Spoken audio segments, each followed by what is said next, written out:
NCP supremo Sharad Pawar ने उद्धव के खिलाफ नाराजगी जाहिर की। महाराष्ट्र में महाविकास अघाड़ी के नेताओं के विरोधाभासी बयानों पर शरद पवार ने नाराजगी जताई है। किस नेता के साथ पवार ने की मंत्रणा, कौन से मुद्दे पर भाजपा को चुनौती देंगे पवार, देखते हैं अंदर की बात में। एनसीपी सुप्रीमो शरद पवार ने शिवसेना के अध्यक्ष उद्धव ठाकरे से नाराजगी जताते हुए कहा है कि गठबंधन के तीनों दलों के नेताओं को हर मुद्दे पर एक मत व्यक्त करना चाहिए।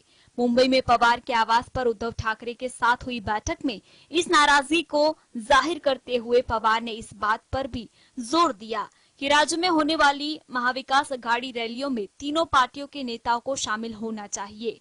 पवार की नाराजगी के बाद शिवसेना सांसद संजय राउत ने कहा कि उद्धव पवार की राय से सहमत हैं। उद्धव ने नेताओं को हिदायत दी है कि वे अपने विचारों के सार्वजनिक तौर पर प्रसारित न करें।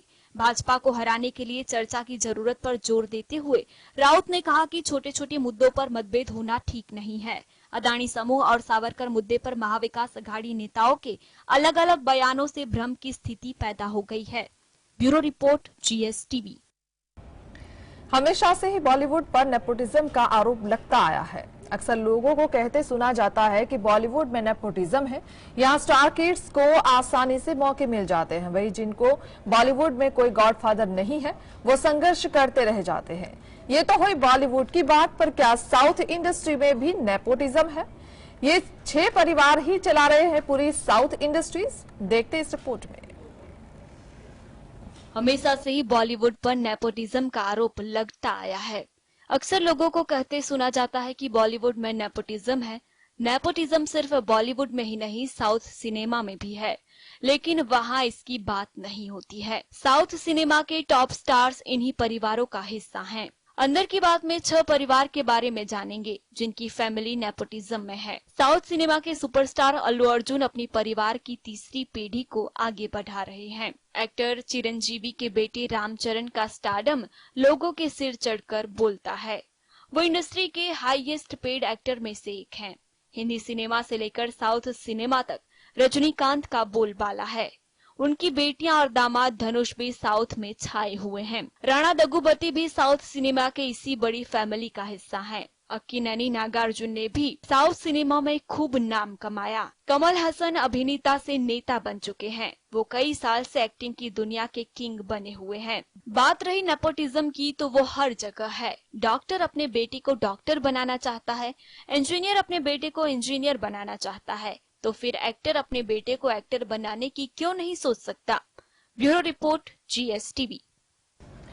अब तक चांद पर जमीनें खरीदी की गई है। आने वाले सालों में वहां इमारतें भी बनाई जाने लगेंगी। चीन जल्द से जल्द वहां ठिकाना बनाना चाहता है। चीन का प्लान है कि वह अगले 5 सालों में चांद की मिट्टी का इस्तेमाल करके लूनर बेस बनाएगा। देखते हैं अंदर की बात का स्पेशल रिपोर्ट।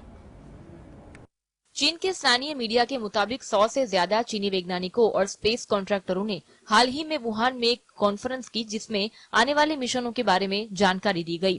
साथ ही चांद पर इंफ्रास्ट्रक्चर खड़ा करने के तरीकों पर भी चर्चा की गई। रिपोर्ट के मुताबिक एक टीम चांद की मिट्टी से ईंट बनाने के लिए चाइनीज सुपर मैनसन्स नाम का एक रोबोट डिजाइन कर रही है। रिपोर्ट के मुताबिक इतने कम समय में इस लक्ष्य को पाने में मुश्किलें आएगी, जैसे वहाँ पानी का न होना, ग्रेविटी कम होना, चांद पर बार बार भूकंप आना और भयंकर कॉस्मिक रेडिएशन होना। फिर भी उनका मानना है कि लंबे समय तक लूनर एक्सप्लोरेशन करने के लिए चांद पर हैबिटेट जरूरी है और निश्चित रूप से भविष्य में इस बात का एहसास होगा। उनका कहना है कि हम पहली ईंट चांद की असली मिट्टी से ही बनाएंगे और चांद पर ही बनाएंगे। इसके अलावा चीन का लक्ष्य है कि वहां 2025 के आसपास एक मिशन के जरिए चांद के सबसे दुर्गम हिस्से में मिट्टी का पहला सैंपल लेकर आए। Bureau report, GS-TV।